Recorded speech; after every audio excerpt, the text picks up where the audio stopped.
Okay, to get started, you'll need some sort of crochet hook. It can be the double hook, triple hook, or single hook. It really doesn't matter. Whatever works best for you, use that hook. And you'll also need a pair of scissors.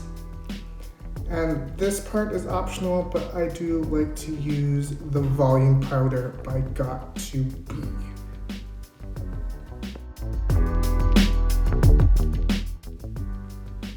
So, taking your section of hair, today I am using hair from the brand called Dread Radar. This is 100% human hair. It is Caucasian hair, and it is the color blonde. So using the Got To Be volume powder, this powder has silica ciliate in it, and this helps bond the hair and thicken it. It also takes out oil from the hair, which is great to start the locking process. So I'm just rubbing that in. To make your crocheting process a lot smoother, make sure that the little hooks on the end of the crochet hook are facing downwards. This will make your crocheting go a lot smoother.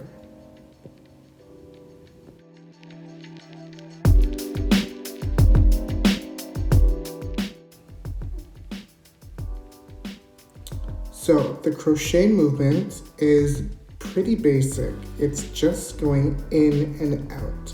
How I like to start is I like to pull outwards a lot, and this creates what's called back combing.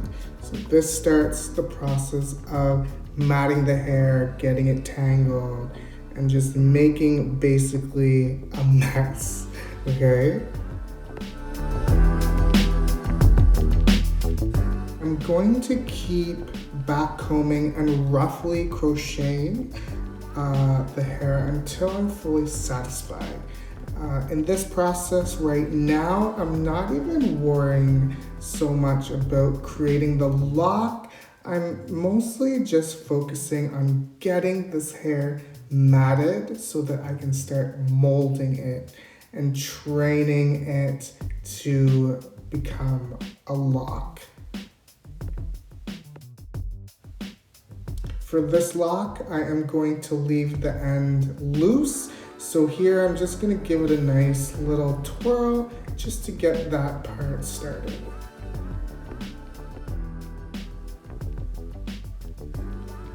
Now I'm switching over to the 0.6 hook. I find this hook, for me personally, it's more of a defining crochet when I'm starting to mold the lock into place and build it. So I'm back combing a little more, but now in the process, I'm focusing more on creating this lock.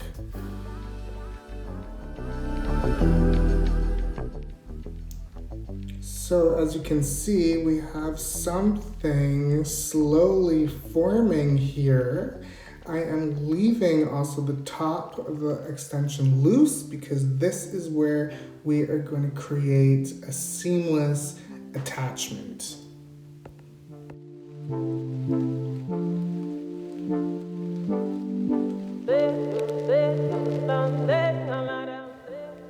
Now you're gonna start noticing me turning the lock more as I crochet. Now the reason why I'm starting to do this is because I want to be able to pull as many hairs in as possible from various directions. So that's what's gonna help build this lock.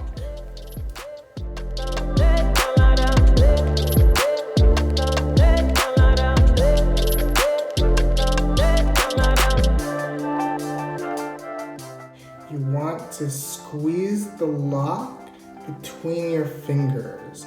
This will help guide the needle in, and you will really feel that area of the hairs that you want to pull in.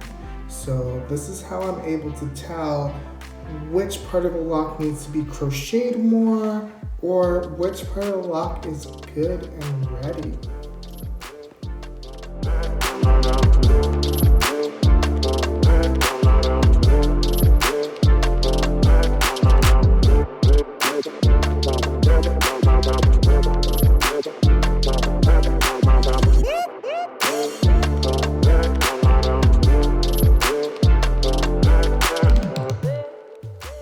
Now we are starting to see this lock form and it's getting exciting.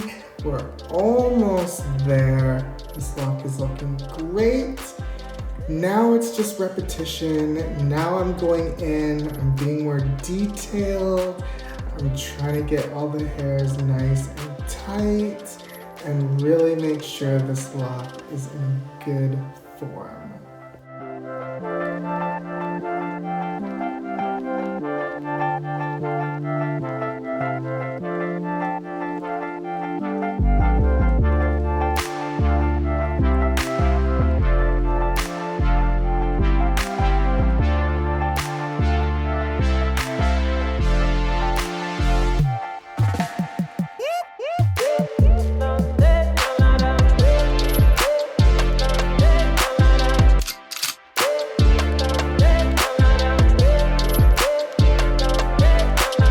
Wait for it.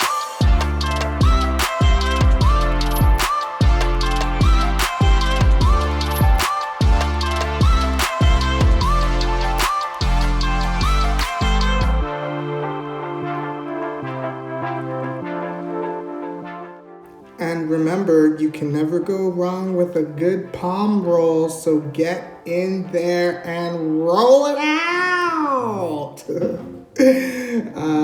Yeah, palm rolling is always great to just help compact the hair and again, just mold this lock to get it where we want it to be.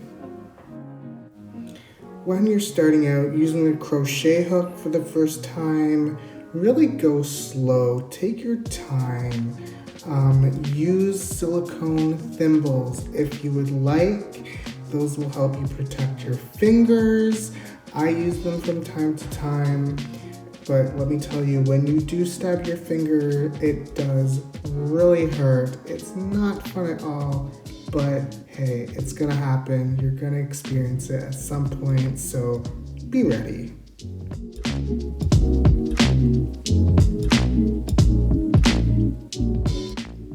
Now I'm going to take the scissors and start trimming off the excess hair that I don't need on this lock extension. So I'm trimming the top just to give enough hair for the attachment. And because of all the crocheting and backcombing, I'm going to start trimming the outside of the lock to get rid of all that extra frizz that I created from making this dreadlock.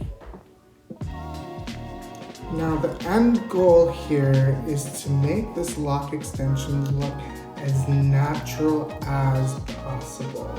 So here I'm going in and I'm taking my time to really just make those fine details of the alignment of the lock extension.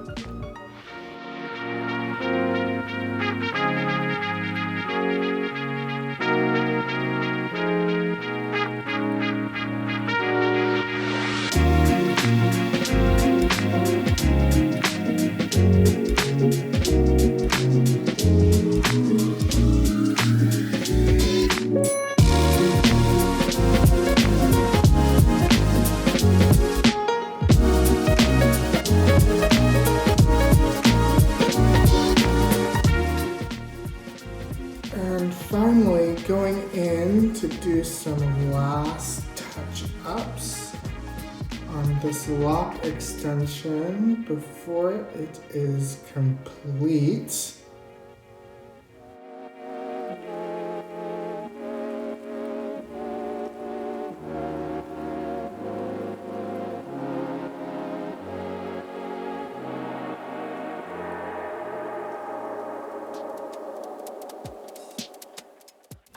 And to finish it off, I like to double check and make sure that this extension is fully intact, giving it a nice twirl, a nice twist, some tugs here and there, really strong, making sure it won't thin out, it won't rip apart, and voila.